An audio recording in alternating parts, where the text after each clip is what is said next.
We are very fortunate today to welcome Mr. Sigmund Tobias and Mrs. Lora Tobias, two survivors of the Holocaust who are visiting Buffalo Creek to share their stories with us. Now, Mr. and Mrs. Tobias, this is your second visit with us, and we really greatly appreciate it. And the fact that you came back again. The first time you visited our Global Perspectives classes.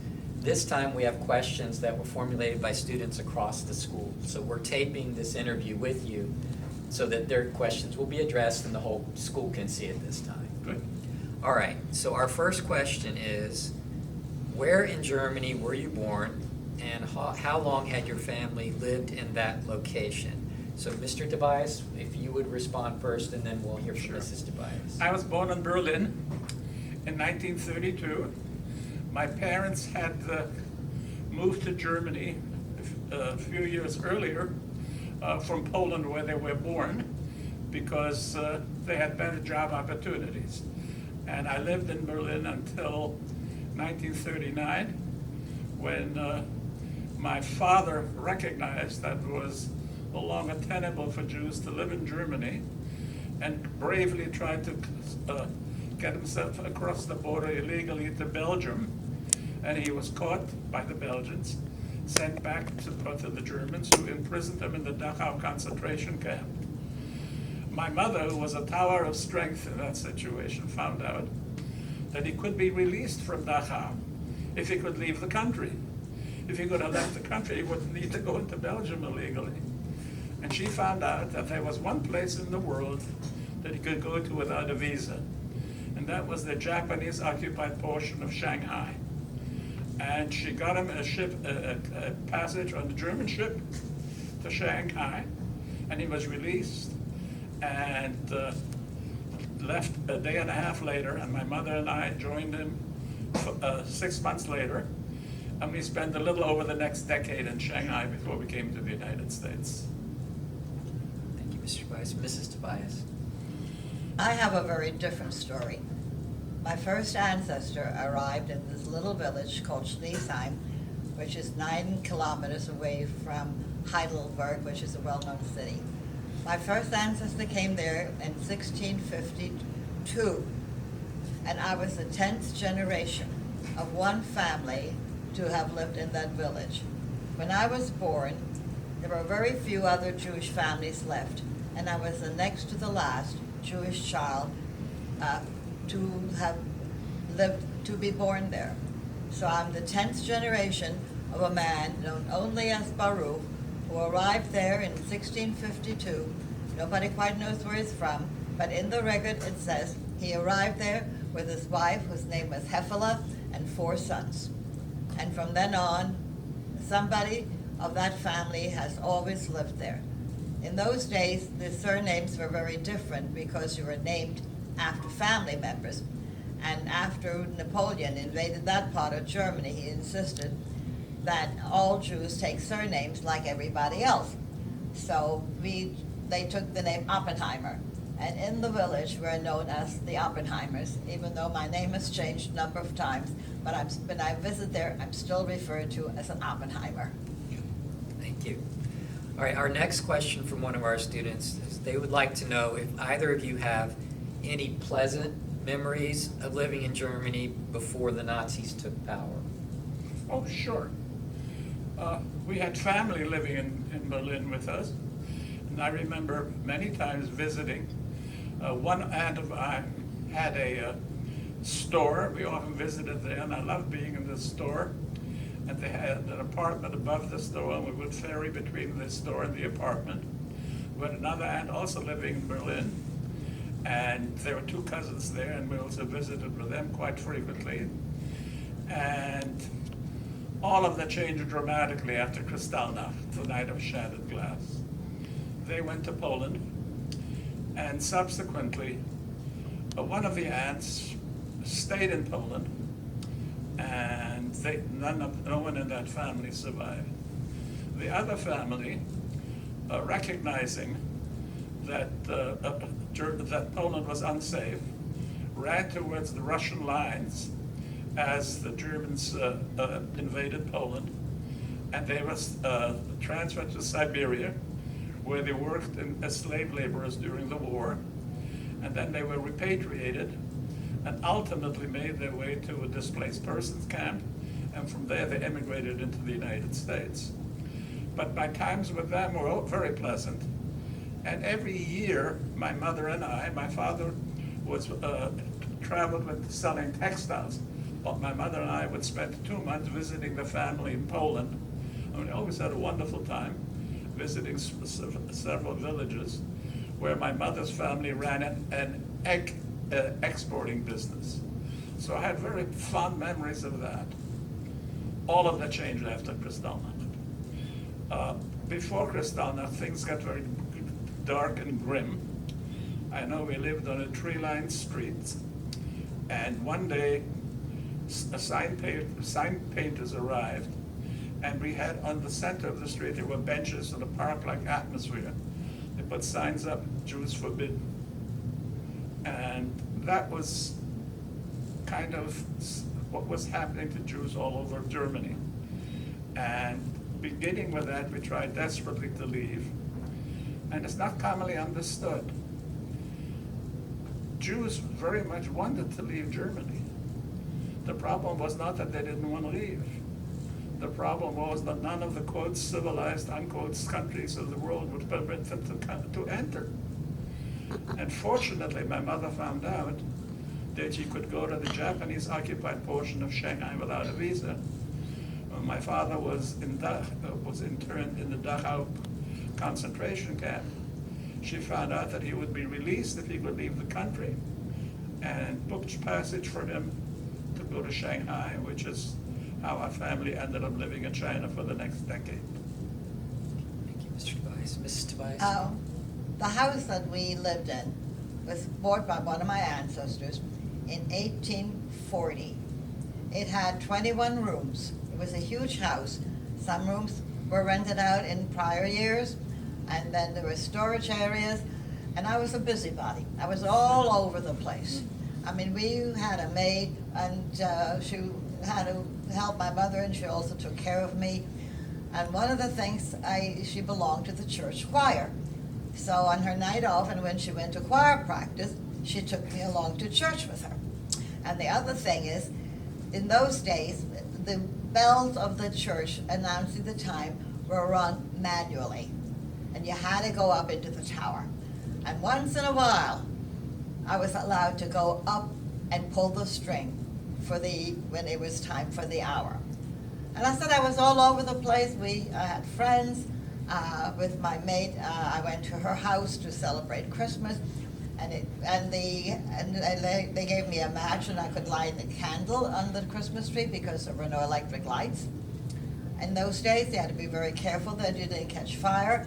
And as I said, I had friends. I was all over the place, and we had a lot of people who kept an eye on me. And you didn't have a washing machine. You had a washerwoman who came. So that would intrigue me when the washerwoman came and washed the sheets. So those very early years were fine. And then I entered kindergarten in 1934.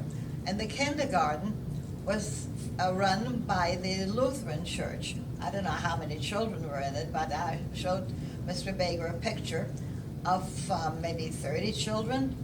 And years later, when I came back to visit Schriesheim, and some people who said they were in school with me, and they said what they remembered about me, that at Passover time, I would bring matzah to school and share it with my school friends. And so this is how they got to know what matzahs were when we had Passover. So, but then things changed, and that was in 1934. 35, the Nuremberg laws were passed, and Jews were not allowed to hire household help or have anybody work for them who was under 45 years of age. And my beloved Sanja, who had taken care of me all these years, was forced to leave us because she was a young woman. But sometimes I would remember in the middle of the night I would wake up and she had snuck into the house and she was sitting next to my bed. And again, I saw her many years later on one of my trips there, and we cried a lot, and she referred to me in German, my child, or she said in German, mein Kind, mein Kind. She never married, she never had children. As far as she was concerned, I was her child. Thank you. So I think we've alluded a little bit in your answers to the next questions. What changes did you notice as the Nazis became more entrenched in power in the way that you and others were being treated? Well, I mentioned the benches with the signs. I also remember one of the things I remember when my parents and I went downtown and got caught in a Nazi parade. And everybody was making a Heil Hitler sign. And I was shocked to see my parents raise their hand too and sort of move their mouth as if they were saying Heil Hitler. And I asked them, why did you do that? And they told me afterwards they were afraid if they had not, the crowd would have turned on them and beaten us up. And there were other memories of that kind, none of them pleasant. Mrs. Tobias? Well, with me, in kindergarten, every morning we said a prayer for Hitler. And they were told allegiance to Hitler was more important than allegiance to our family. And we had young men who were part of the youth movement, come and talk to us, and they urged us, if we heard our parents talk that they were against Hitler, to report the parents. So this was already in kindergarten, in 4th and 5th grade. They were indoctrinating us. And when I came home and I went to bed and I said my prayer and my parents were horrified, and along with the Hebrew prayer, I also said a prayer for Hitler. And I said, don't ever do that again. And they tried to explain to me that we couldn't do this. Well, anyhow, I still had a good time in kindergarten. 1st grade, I had a reasonably nice teacher who didn't discriminate against me. And then new laws were passed. No Jewish children are allowed to go to public schools. But the law also said all children must go to school. And there was a dilemma because, it's just 2 Jewish children in the village. What are they going to do with us? And the teacher I had was a brutal Nazi. And I had to sit to go to school because the law said I got to go to school. So I sat in the back of the room, surrounded by empty desks. And then the teacher abused me, encouraged the other children to abuse me verbally and physically if they caught me. I had a hand in my homework like everybody else, and he carefully tore it up as if the paper I had written my answers on would soil his hand. A bad time for me was during recess time when there was no one to protect me. The kids could get little rocks and throw them at me. But in the corner of the schoolyard there was a lady, and her family was a friend of this woman who was selling cookies. And I hid behind her, and she protected me, and she told the others to get lost and to leave me alone. Then there was a question, how will I get home from school? The back of the schoolyard was just adjacent to the Catholic Church, and the back door of the Catholic Church was open. And I ran out of the schoolyard as fast as I could and into the Catholic Church, and I was safe. Again, years later, I met one of the priests from the church now, and they had a reception for us in the church, and I told him how the Catholic Church had protected me, and he said he was so glad to hear. He didn't know who the priest was, but he was so glad that the church helped me survive and was a hiding place for me to be safe for a few minutes to get home. Thank you. Our next question from one of our students is, how aware were you at your young ages emotionally of the totality of what was happening while you were still in Germany? Oh, very aware. I can't say, I was born in 1932, but my earliest memories were that Jews were discriminated against. And then, of course, it got to be worse. We were persecuted. Not only were we not welcome, but it was perfectly clear that they wanted us out of there, and it was perfectly clear that we wanted to leave. And as I said before, the big problem was, before the war, that Jews would have been happy to leave. Most of the countries of the world would not open their doors to permit them to leave. And in some sense, I have some sympathy for refugees today who are also being barred by other countries from entering. Because when people are being persecuted so severely, it's incumbent upon the world to provide safety for them, provided, of course, that they're reasonable people, and most of them are, who are just willing to, live their own peaceful life and carry on. And unfortunately, such events keep occurring. You've got to remember that what really counts is, are these people peaceful people, and are they willing to carry on a reasonable life and abide by the laws of the country? All other things really don't matter terribly. Unfortunately, in Germany, none of that mattered. If you were Jews, you were discriminated against and persecuted. Thank you, Mr. Tobias. Mrs. Well, Tobias? As I said, I had problems in school. I was a little busybody. I was all over the place. And one morning, I guess I was around 5 years old, and I opened the door to our store, and there were like 3 or 4 young men whom I knew in brown shirts. And I was so excited. Oh, they've come to protect us. And this is an honor to have them stand there. Actually, they were making sure that nobody would come into our business and buy from us. And they were writing down the names of people who had any interaction with the Oppenheimers or with the business or anything like that. Also, in those days, nobody had a radio, so we had a town crier, and he went through the village ringing his bell and announcing the news of the world. And after he was done, he took a piece of newsprint, pasted it on a wall, and on it he would write down names of people whom he called Friends of the Jews. Well, nobody wanted their name on that list. So pretty soon we were pretty much ostracized. No one would have anything to do with us. I could not go into a grocery store and buy candy. They picked me up by my shirt and threw me out. We could not buy food.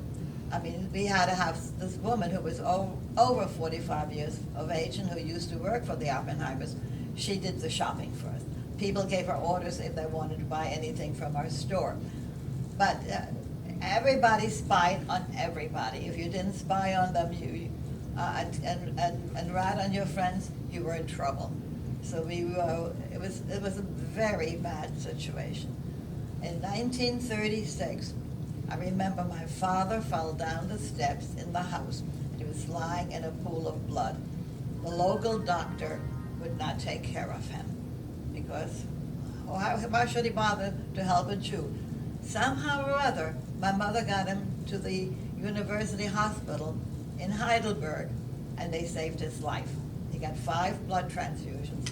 And in the hospital, he was a sick man, and he needed care. And he survived and lived to be 82 years old. And also that was the year my uncle came with his new wife, and they departed Germany to come to the United States. So they were our first relatives to come to the States. And then after that, you gotta get out, you gotta get out, you gotta get out. So, another question was, did you ever ask any of your former friends or acquaintances why they were mistreating you or ignoring you? Did you ever have that type of conversation? No. They wouldn't talk to us, they wouldn't interact with us. Approaching them meant being abused, being beaten, being stoned. There was just no way of establishing any interaction. I imagine, looking back, that they were afraid that they would be abused and excluded by their friends if they were seen as interacting with us, even speaking with us.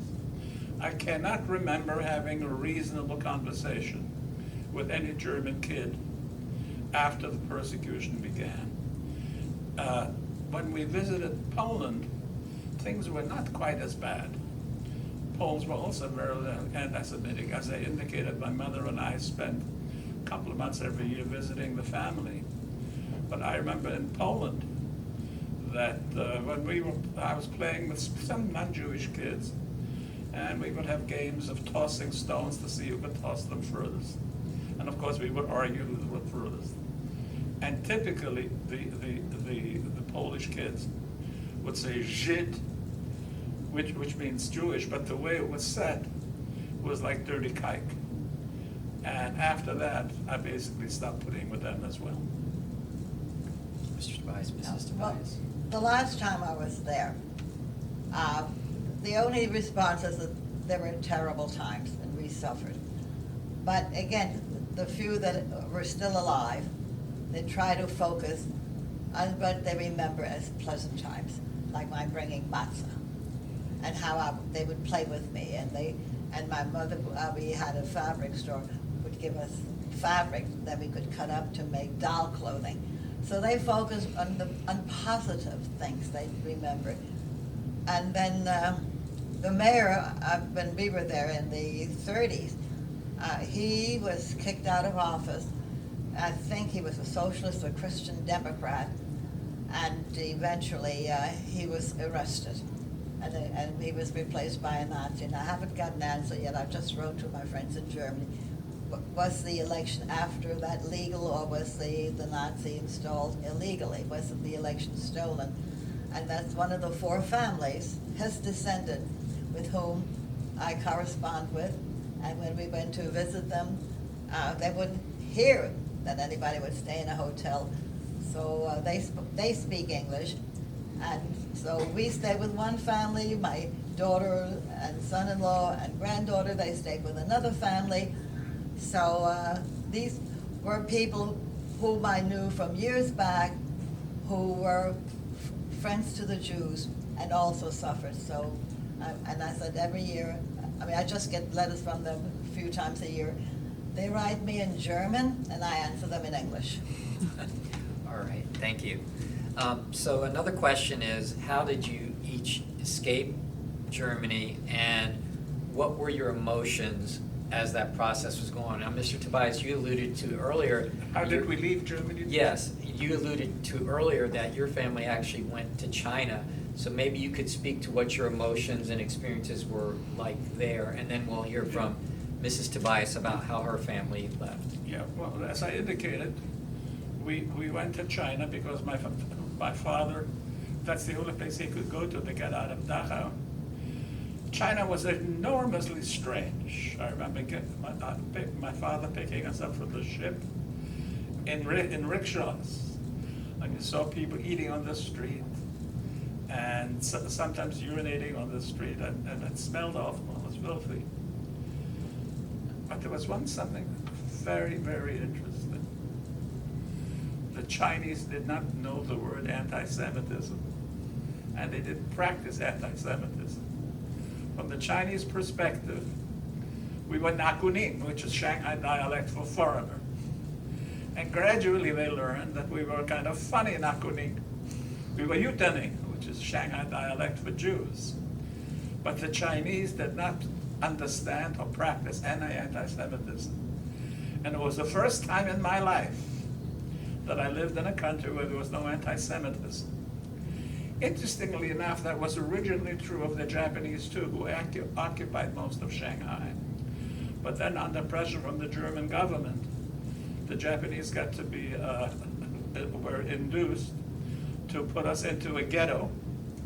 And in the ghetto, life was very difficult. It was in a small section of Shanghai, and malnutrition was rampant and illness, etc.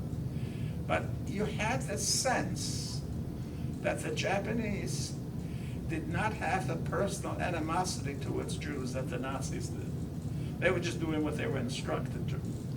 And there was no personal animosity. As a matter of fact, there were some Japanese living in the areas where we were living, and while we didn't play with the kids with one another at all, the interactions were, I wouldn't say cordial, but they were correct.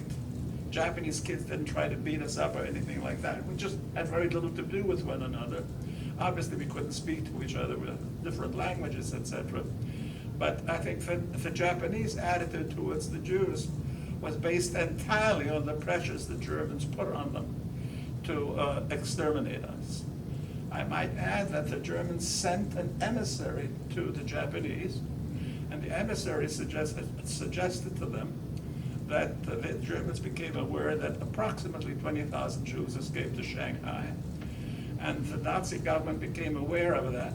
They sent an emissary to the Japanese and suggested that we should be annihilated. And they suggested it was very simple for them to do. They should put us on a bunch of ancient junks. Junks are sort of wooden boats, decrepit boats, tow us out to the Yellow Sea and sink us. It's just we'd be done with them. To their everlasting credit, the Japanese did not see themselves as doing that. And they didn't do that. What they did do under German pressure, as I've indicated previously, they put us in a ghetto, limiting us to a small portion of the town during the war. And for those people who had employment or needed to go outside, you needed to get a pass to leave the ghetto. They didn't need to have fences around us, because at that time, if you weren't Russian, because Russia was not at war at that time, if you saw a face like mine in downtown Shanghai, I had to be Jewish, because all Brits and all Americans were in an internment camp. And we were the only people there were 18,000 of us. They couldn't find a camp big enough, so they limited us to this one portion of town. And as I said, we were treated, not correctly, but essentially ignored within limits. And malnutrition was rampant, and obviously refugees had very little resistance to the illnesses of the Orient. A lot of TB, some typhoid, some cholera. And we filled 3 cemeteries, and I would guess approximately a third of our population probably died all from natural causes. No one was lined up and no one was shopped for that. It was just a difficult time for people to live because of malnutrition and the absence of appropriate medications for dealing with serious illnesses. Do you recall your emotions while you were there? Did you have a sense that you would one day be able to escape and go somewhere else, or what were you feeling at the time? Well, we always wanted to leave. We never saw China as a permanent place to live. And we always wanted to come to the United States and go to Palestine.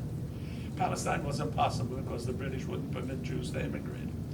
And my parents had applied to come to the United States in the middle 1930s. And since they were born in Poland, they were told at that time that the Polish quota had many applicants, and there were only few people were permitted entry in any year, that it would take many, many years for that time to arrive. And after the war, my parents went to the consulate and said, oh yes, we still have your papers, and you're still in line, it'll take many, many years. And fortunately for us, I was born in Germany, and my parents decided when the situation got grim in Shanghai, because it seemed clear that the communists were advancing, that I should come to the United States by myself. And I did. When I was 15 years old, I arrived here by myself, and the American Jewish Joint helped to take care of me.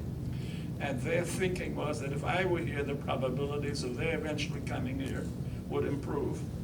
They couldn't come because they were born in Poland, and the Polish quota was small. Fortunately, about a year later, Congressman Emanuel Seller added an amendment to a law to indicate that the Jewish refugees in Shanghai were considered displaced persons.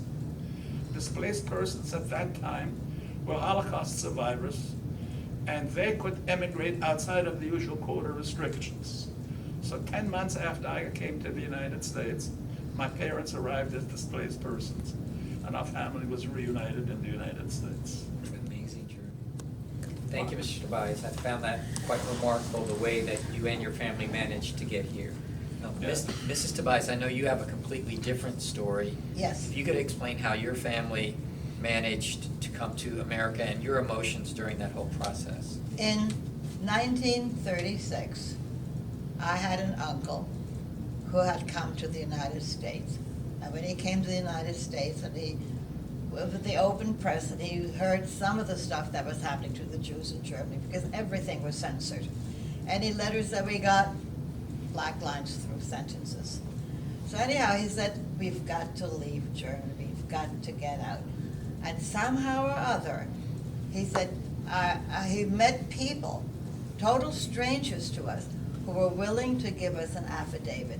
Now, an affidavit is a guarantee from the host country that if you come to that country, which from Germany would have meant the United States, that we would not be dependent upon the state for support, that we would not want welfare, that we would find jobs, that we would be on our own, independent, and make a living. Once you got that affidavit, the United States would give you a visa. Now, the quota for Germans, any religion, was very high, second only to the British quota. But very few places would had people who would give them an affidavit. And I said, my uncle found out, I had met these people, I met them one time, out of the goodness of their heart, they gave us an affidavit. And then we got a visa. And the visa, before you got the visa, you had to go to the United States consulate and have a mental exam and a physical exam in order to get the paper to show that you were not handicapped and that you were capable of being on your own. I had an uncle who, when he was a small child, had spinal meningitis, which left him borderline handicapped, or we would say retarded or slow or anything like that. He was able to work. He even could read, like maybe on a low level, but he stayed with us, he worked with us, and he did not get a visa. So we had to leave him behind. And I remember we didn't know what to do. Should my grandfather, who was 80 years old at that time, should he stay behind in Germany to help take care of my uncle? Or should we find an old age home? Well, we finally found a home not that far from where we were living, and we put him into the old age home to be taken care of, and we were hoping that the following year he would get a visa to come and join us, because the people said they would give him an affidavit again, who was our sponsor. I think when I said goodbye to my uncle, that was probably the saddest day of my life, because he had been my companion. He took me sledding when nobody had time and patience for me. He was there. So we left him, and then we went to the village where my father's mother lived, and my father and I went to visit her in a little place also, pretty much the same general area in southern Germany. And I remember her blessing us and giving my father her prayer book to take to the United States to keep us safe. And then we went back to Schriesheim. We sold our belongings. We had property. We had land. We were, the bargain prices. Everybody suddenly wanted to come into the store because and nobody cared if they were buying from the Jews or not. But we sold our business, we sold our land, we sold our house, we sold everything. And then we took whatever we could into these crates to bring to the United States. So we were on our way to America in September 25th. At that time, Hitler had invaded Czechoslovakia and taken over part of the Czech land, Sudetenland. And then there was this conference in Munich, September 27th and 28th, with Daladier, the Premier of France, Chamberlain, Mussolini, and Hitler. And then Chamberlain walked away and he gave in to the German and says, "Peace in our time." Famous expression. Well, at that point, we were already on the ship going, ready to embark and go to the United States. Now, we were on a German liner. We had paid in Deutsche Mark with cash. And suddenly, everything changed. The crew said they didn't care what the policies of Hitler were. The captain said a passenger is a passenger, no matter what his religion. And I remember my father telling me later on that he was standing on the railing of the ship, which had left Germany and had gone back to Germany again, because nobody knew was there going to be a war or not, because Hitler was going into Sudetenland in Czechoslovakia. And he's standing there and looking, at the water. And a man comes up to him and he says, "I know you are worried. I just want to tell you, I'm a diplomat. My government is sending me to our embassy in Washington, and there will not be a war. And I want to tell you, you will be safe." And that was the last thing that we saw in Germany. And then the next day, we cast off. We went to visit some other friends. And the last time I saw my grandmother, whose prayer book we had taken along, my father had, and she's standing on the railroad station in her little village, and as the train went by, I saw her and my father's sister, my aunt, waving goodbye to us. That was the last time we saw them. They were killed, and they were in hiding in Holland, and they ended being sent to, again, my friend found out what happened to them. They were sent to Sobibor. They did not make the trip. So anyhow, we made it. We came to the United States October 6th, and then Kristallnacht. We were safe, but none of our other relatives who were still behind in Germany made it out. So we have from a very large family. My grandfather was one of 9 children, every one of whom reached adulthood, and none of them made it. All of them perished. So I have one cousin here who was born in the United States. His father was the one who got us out and found people to give us affidavits so that we could come to the United States. So this is my story. Laura's reminded me of one thing I wanted to add, but the medical exam. We had to, of course, take a medical exam too, and an x-ray. That was an extremely anxiety-arousing moment, because we knew in Shanghai that it was possible to have TB, which was well encapsulated, that there would be no symptoms, but there would be TB in the lung. And we also knew that with that TB, you could not come to the United States.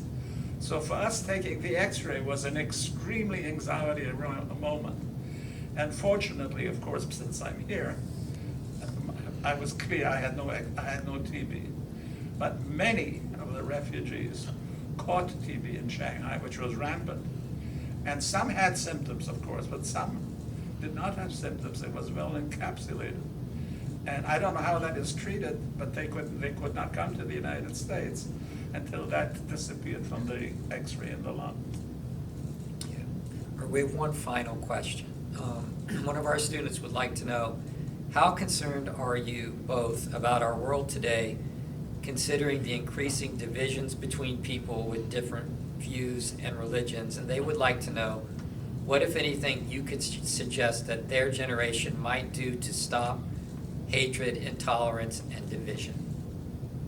Wow, what an important question. Sort of takes my breath away.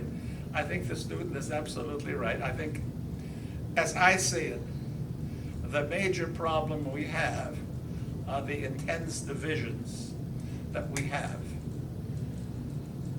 It's healthy for a democracy to have differences of opinion. It's not healthy to view opponents as enemies. And unfortunately, I think at present in the United States, there's a tendency to view people with different views as enemies. And I think the only suggestions I could make to the young people is to understand that in a democracy, it is healthy and important to have different points of view, to have them expressed freely, and to discuss them, and perhaps to continue to have them. But it's also important to know that people with different points of view are not enemies. People with different points of view just feel there may be different paths to achieve the ultimate goal of this country. And I can't say you should honor your differences point of view, but certainly you should respect them and understand that their aims may be similar to yours, but that their views are different, and they're not enemies. Differences in point of view are healthy for any democracy, and should be freely expressed and discussed. Mrs. Tobias, do you have anything to add to that? You know, I mean, everybody is watching what's going on in Ukraine. And maybe some of the people who say, oh, you know, it's over there, it's not here. Maybe this will open their eyes, what authoritarian regimes look like, how they can just come in and destroy your homes and your lives and kill you indiscriminately. Maybe Ukraine can be a lesson about an authoritarian government was like, and maybe someone will realize, you know, this is wrong. We have to defend democracy. Well, thank you. And on behalf of our students and our staff here at Buffalo Creek, we can't possibly convey to you how much we appreciate both of you for coming and sharing your stories again and answering the questions of our students. Please know that you both are greatly appreciated by our school, and for me personally, I've considered it an honor to meet with you for a second time. So thank you so much for visiting with us. Thank you. Thank you And for having us. Thank you. Speaking for Laura and myself, we're happy to be here and to tell our stories in order to assure that such disasters as we've experienced are less likely to happen again in the future. Thank you. Thank you. Thanks.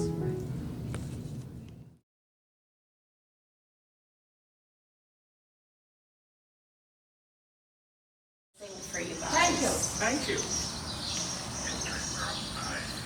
have to give me a thumbs up or down about all of them. Ready? So this is Mr. and Mrs. Tobias that I was talking to you guys about. Hi, guys. Hi. Are you ready? Last time we were here, you're all wearing masks.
From Miss Hernandez. She has class right now. She's our art teacher. She's unable to come out here, but we have a student. Come over here. Introduce yourself. I am Jasmine. Hello. Hello. So she was inspired by you in Miss Hernandez's art class, and she did a digital portrait of you to commemorate your visit here to Buffalo Creek that she would like each of you to have and take home. Thank you. So on behalf of Mrs. Hernandez, our art teacher, and our Buffalo Creek Chorus students, we're so glad to have you here and share your Thank you. experience with our students. Thank you. We enjoyed your song very much. Thank you. Thank you, guys.